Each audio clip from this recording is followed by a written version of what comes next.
Hello everybody and welcome to another video. Today I'm going to talk about the update coming to Guild Wars 2 in just about a week or so, Twilight Assault, and I'm doing it in record time for once. Actually the day that ArenaNet released the information, I'm doing a video straight away. I'm expecting there's probably going to be a short story coming up soon, as well as a developer live stream, which will both be awesome things to cover.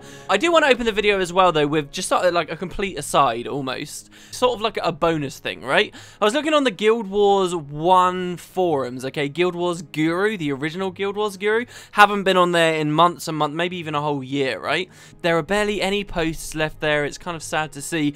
I did notice one post that was crazy cool that I wanted to share with you guys from a guy called Jason. He'd posted two of his earliest screenshots that he'd ever taken from Guild Wars 1, and they showed two enemies that very early on, okay, I played a lot of Guild Wars 1 very soon after it was released, and I've never encountered these before. He posted two pictures of monsters that have just been completely removed from the game and the lore for God knows how long, and they're pretty interesting to look at. One of them looks a bit like Jabba the Hutt, and another one looks like sort of like, I don't know why, but the term Nyx Hound comes to mind for me. They look really, really cool, and maybe this will be a bit of a blast from the past for some of you guys. I would be fascinated if these guys actually had any lore. It's really unlikely they do have any lore at all. I mean, frankly, these probably come from a stage of development just after the game was given a full PvE mode, like before they'd even thought of Canther and stuff. But it's really cool, and I find it a fascinating prospect that these are enemies out there, and maybe somewhere in ArenaNet's vast internal wiki they actually have information about stuff like this. Very cool. Anyway, just wanted to share it before we get started. So, Twilight Assault. I've got a lot of thoughts on this, but essentially what we're looking at here, guys, is another Living Story release that is focusing a lot more on permanent additions to the game. Do appreciate that, because you really can see ArenaNet started to change their mode with the Living Story stuff. Look at, yes, Super Adventure Box will be leaving, but look at the Tequatl Rising patch. That has been linked to current Living Story stuff. How exactly, we don't know just yet. We don't know why one of Zaitan's champions is suddenly got stronger, but apparently there is lore and story behind it that will be revealed to us, and that was permanent content. And again, we've got another patch coming up that looks like it's going to be permanent content, but it is tied to Living Story. And I'm going to go back to that idea of permanent content in just a bit. But basically, Twilight Assault is the name of the patch, and it revolves around the dungeon Twilight Arbor, which is the one located in Caledon Forest, for those of you who don't know. And the release has the tagline, "Take the fight to the villains." The current villains, of course, being Scarlet and her crew, or so it would seem. The official description for it that you can read right now on their main website says, Line Guard intelligence reports have been pouring in regarding suspicious activities in the Twilight Arbor. Nightmare courtiers are still pushing their dark agenda, but now it seems like Scarlet is hatching some new plot as well. The Sylvari hero Keith is troubled by these rumours and has put out a call for heroes to put a stop to Scarlet's machinations. I love that word. It'll take a daring group armed with sharpened wits and blades to infiltrate Twilight Arbor and put a stop to the mischief that's afoot. One thing straight away, we don't know how hard this is going to be. I would like to think this is ArenaNet starting to put in really hardcore, difficult 5-man content again, but there hasn't really been that much suggestion that they're aiming for that kind of thing, so don't go in there expecting it. I would like to see it, and I think if there are two things that this game is really lacking right now, it's difficult Zerg content and difficult hardcore 5-man content. They finally started working on the Zerg stuff with Tequatl Rising. It would kind of make sense that then they go straight into the 5-man too, but don't go in expecting it, and then it might be something very easy or semi-easy like we've seen with the Molten Facility and the Aetherblade hideouts. In terms of the story though, it's quite clear straight away from this paragraph alone that we're finally seeing Keith come back. Keith and Zodja, man, they've barely had anything to do in the Living Story so far. I think that's fine. I like that. I think that if ArenaNet try and force all of the characters to have some role in Destiny's Edge, then they're just going to feel really cardboard, and it's like, oh, they're trying to establish patterns, which I've always felt like it's been a big issue with Guild Wars 2. But yes, we are finally seeing Keith come back. Still no real word of Zodja, even though the Super Adventure Box brought us back to Ratasum. So I quite like that. If Zodja stays in the background for a while, I'll still quite like that. But we're seeing Keith here. Obviously, Keith had a very big role to play in the original Twilight Arbor, and I'll be doing a little bit of a recap for you guys in just a second on that. But she is going to lead another charge in there. One thing to bear in mind, guys, is at PAX, we heard on their big PAX panel that in terms of the narrative going forwards, ArenaNet are going to try. They've got a lot of big characters right now, okay? We've got 5 individual members of Destiny's Edge, several new characters introduced with the living story. Traherne's still floating about there somewhere, though the community at large isn't very keen on him.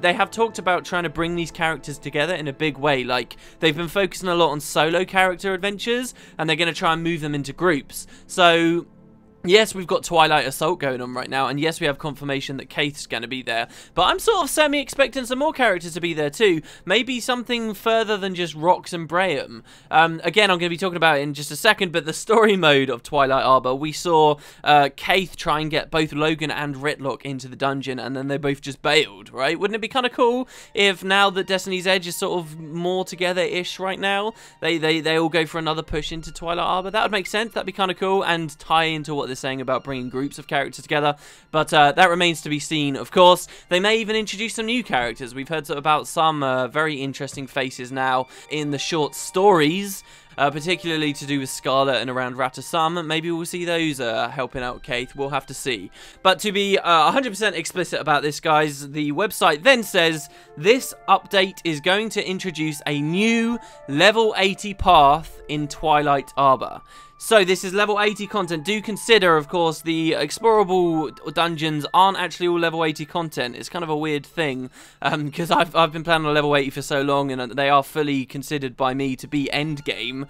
They're actually not all level 80 content. This one is level 80, so you'll have this weird thing where you can play Twilight Arbor on a level 50 tune, you'll be able to play 3 of its explorable paths on a 55 tune, and then have to wait to 80 for the last path. But hey, I like that they're going with a level 80 path, because it allows them to balance it and really finely tune it in a very nice way without dealing with, you know, the downscaling and stuff. Anyway, they also released a video. This has been available for a while on the main website for those of you with keen eyes, or may have been linked to it already. And it's quite obvious from this video, Scarlet has got something going on. We see obvious members of the Aether Blades. We see a lot of machinery that will be familiar to us from Scarlet stuff in recent Living Story. We see more holograms that we saw back in the Aether Blade hideout before. And Scarlet laughing like a maniac the whole time, which I really like, by the way. We don't actually get to see her, but it's very likely we'll have another encounter with this character in the next patch. So this idea of them going back to a dungeon, this really interests me. They haven't done it in a way that I thought they would. Do consider, guys, that ArenaNet have been mentioning for many months now, this idea of revamping dungeons and being quite fierce about it as well, you know, potentially even just knocking whole dungeons out and stuff, isn't necessarily off the table. And yes, they've kind of tried to do a minor revamp of Ascalon Catacombs a long while ago that's kind of made everyone think, oh, any revamps they do aren't going to be very substantive. But this seems to be a pretty nice compromise here. Is this their general plan, is sort of what I'm asking myself now, to always add an extra single path every single dungeon? Are they going to slowly work their way through and just be like, right, you get an extra path, you get an extra path? Or are they still open to this idea of complete revamps? I think some dungeons have tons of potential that adding a single extra path won't necessarily allow them to tap into.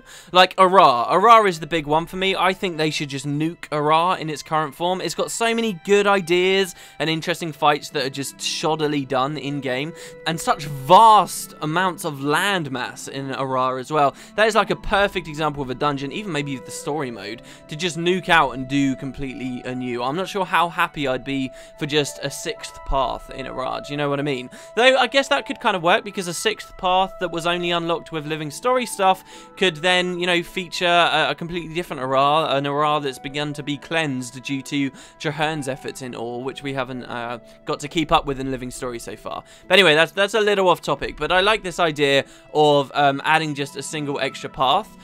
What I do wonder on top of that, though, is whether they're going to be giving us more incentive to play the existing 3 paths. I mean, like, how are the rewards going to be slotted in? Are we just going to be getting Deadly Blossoms for doing the new path? Or are we going to get a completely different currency? Are we just going to get, like, triple the amount of Deadly Blossoms? And if it is just going to be tied into this whole Deadly Blossom thing, are we then going to get, like, new rewards added to that vendor in Lion's Arch? I think that adding new stuff to that vendor would be a smart way of doing it, because then not only are you incentivizing people to play this new path, which maybe has bonus rewards too and exclusive rewards. You know how they've been doing with their whole achievement sections, like in the Molten Facilities and the Aetherblade hideouts. Like they did very well with extra achievements there. We'll probably see that for the new path, but then I'd like to see maybe additional stuff added for Deadly Blossoms. There is so much like potential good rewards they can do in this game right now. Just like look at stat combos, right? Most stat combos for the exotic and ascended levels are just a complete messy patchwork, and it would be nice to just see them start to fill that out through these dungeon rewards, maybe like Sentinel's gear. I really want some Sentinel's gear, but it's just so expensive right now, it just doesn't make any sense to me. So maybe they can add more combos. I don't know, that's interesting though to me. Are we only going to see rewards for the new path, or is it going to tie somehow into the whole dungeon at large? Because at the end of the day, just adding a new path to Twilight Arbor, yes, you're in the same general area of the world, but it's not actually making the existing content, if it's considered to be poor, any better, is it? It's just adding something along the side of it.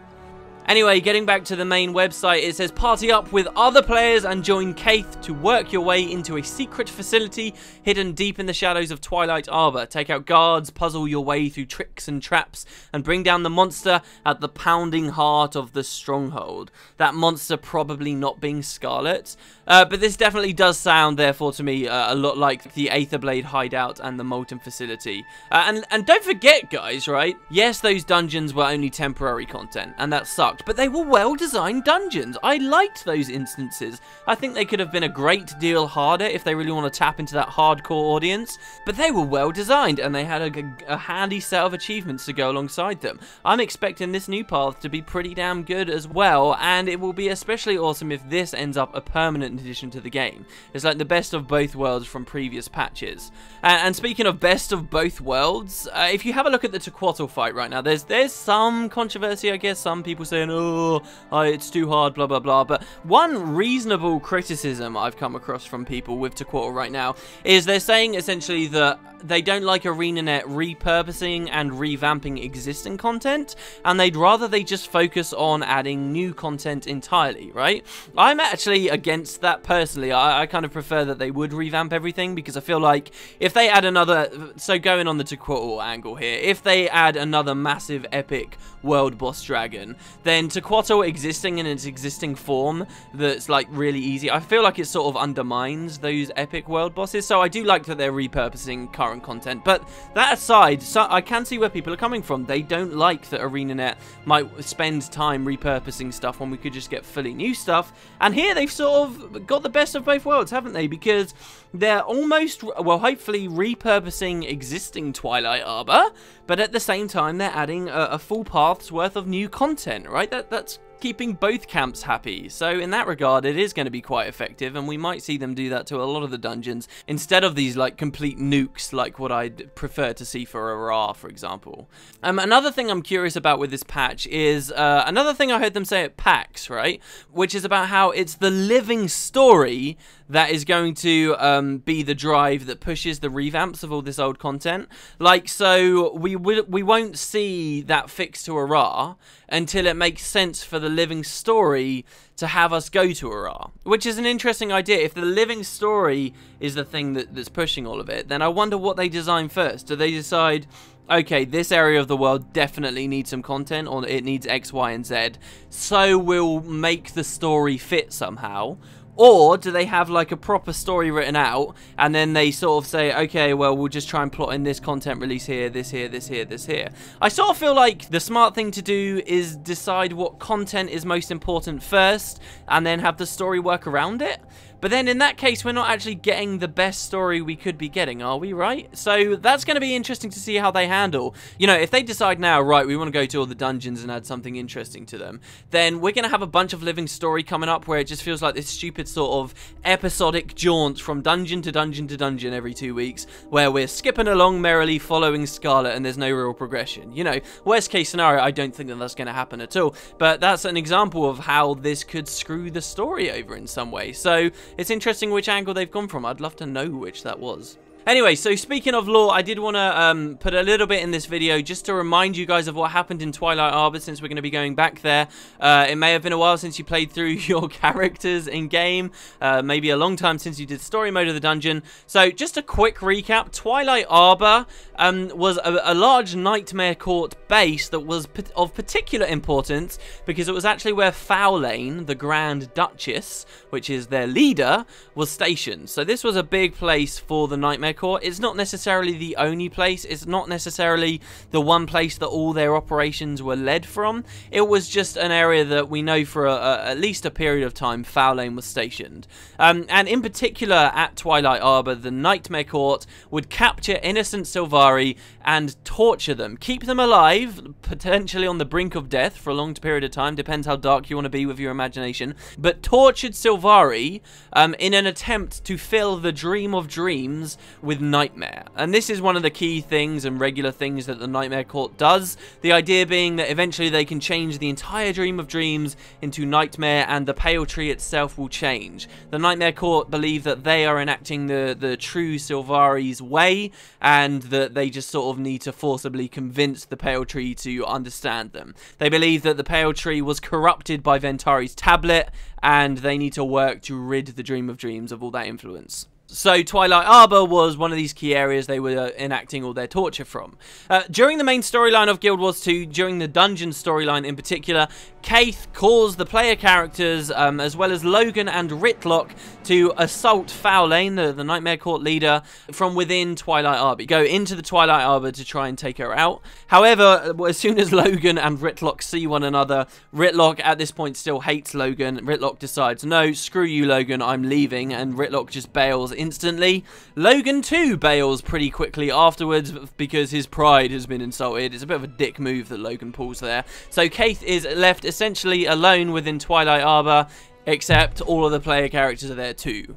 As you travel through Twilight Arbor, trying to hunt down Fowlane basically and save the Sylvari here, Fowlane herself is quite aloofly just goading Kaith. A little bit of history between Kaith and Fowlane. They used to be lovers long ago before Fowlane herself became a member of the Nightmare Court. These two were entwined. There were two characters that loved each other greatly, and it's not necessarily lol lesbian. It's sort of, you know, they were soulmates in as platonic a way as you want them to have been, right? They cared very greatly for one another, and they have this really cool story about how they were split apart, right? And it's one of the strongest stories that Guild Wars 2's pushed forward. Anyway, Fowlane is just throwing minions at Kaith to stop her coming forward. 3 people in particular, 3 of her champions. 2 of them are basically nobodies, but one of the champions Fowlane sets upon Kaith to try and kill her is a character named Cadian.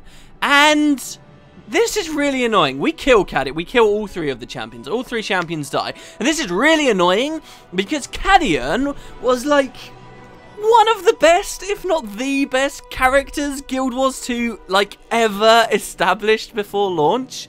And we just kill him randomly. He like has no purpose. It's so annoying that he just dies. It blows my mind that ArenaNet wrote such an incredible like piece of the lore, and then it's just like, lol, yeah, you kill him in Twilight Arbor. Like Cadian, for those of you who don't know, okay, Cadian is the guy who formed the Nightmare Court.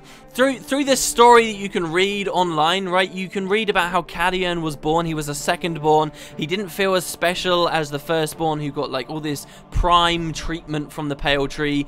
He saw the hypocrisy, and he saw the poor logic that the Pale Tree was teaching to all Sylvari, and you get to watch him in these great stories through his descent and his eventual decision to abandon the Pale Tree and form his own group, the Nightmare Court. Cadian created the Nightmare Court, and the best thing about this story was we never heard how, as far as I remember anyway, we never heard how Cadian ended up stepping down as leader of the Nightmare Court to allow Fowlane, who joined its ranks way later, how she then became the leader. Like, we never saw how that swap happened. There was more story to be told there, and there was this potential really interesting angle that they could have gone in, where Cadian, like, was on a vendetta to become the new leader of the Nightmare Court kind of thing, and that could have off-seated Fowlane, and then that could have had implications for Fowlane and Kaith's relationship, and it could have been great, right? But no, in the story, we just kill Cadian, and that's it. She just throws him. It's so annoying, guys. It was one of the worst moments for me as I was going through the personal story of this game. Anyway, right, so at the end of the dungeon, Kaith and Fowlane fight. Fowlane is pretty aloof about the whole thing. Surprise, surprise, we're not, even though we managed to defeat her in terms of game mechanics, we are unable to kill her, and she just saunters off. And then you don't see Fowlane anymore. The story from that point on is that Fowlane has gone from Twilight Arbor, and Twilight Arbor Explorable deals with just sorting out some of the other threats that are still remaining. And I guess the Living Story has now said that after all that happened, even after Explorable mode, the Nightmare Court were still around in that area, but Fowlane herself potentially may not have been there at all anymore. What's really interesting though now is here we've got Scarlet has come to Twilight Arbor. These are actually two pretty powerful, pretty interesting female Sylvari characters. I really like that these two have sort of been paired together right now, because in some ways they're very similar and in some ways they are very, very different. The question on our minds right now would be, did they speak to each other? Did Fowlane ever return to that area and maybe see Scarlet? Does Fowlane know what Scarlet's doing in her old abode? And we just don't know this. Remember as well, guys, Scarlet's short story, okay? There was a suggestion in Scarlet's short story that she planned to pit the Nightmare Court and the Pale Tree against one another to her own advantage. Scarlet exists completely outside of all this babble I've been talking about this video. She exists outside of the schemes of these two factions, and she knows it. That's her whole point. She doesn't want to be trapped in, oh, do I have to listen to the Pale Tree? Am I predestined to have to fight against the Nightmare Court? Do I have to join the Nightmare Court instead? No, Scarlet is choosing her own fate. She's standing outside of it, and now she could be manipulating these two factions against one another. To what end? To her benefit somehow, but how? Right? There's a lot of really great potential here for Scarlet to be really solidify herself as an interesting villain, right? If she really manages to manipulate stuff, like manipulate us like pawns in her own chess game this next update, I think that will be really good for the community as a whole, as actually buying into her as a villain, because I think right now she's got great character and you know, some interesting story behind her, but I find her motivations fall really flat right now, and I've not really seen her be too effective just because of the way the content's been implemented in the game right now. It's just been, oh, she's doing these invasions that I as a character just go and beat and beat and beat and beat, and there's not been much consequence. I think there's a lot of great potential here for Scarlet. Really, there is. Especially paired up with Fowlane here. It depends how... I don't know how much I expect ArenaNet to do major stuff with the story, but I mean, it's on the table, guys. I don't believe this will happen at all, but it's on the table that Scarlet could, like, just kill Fowlane and just be like, look, you're dead now the Nightmare Court's mine, and I'm gonna do my own thing with them that's completely different to what they've been doing before, or something, you know, bizarre stuff like that.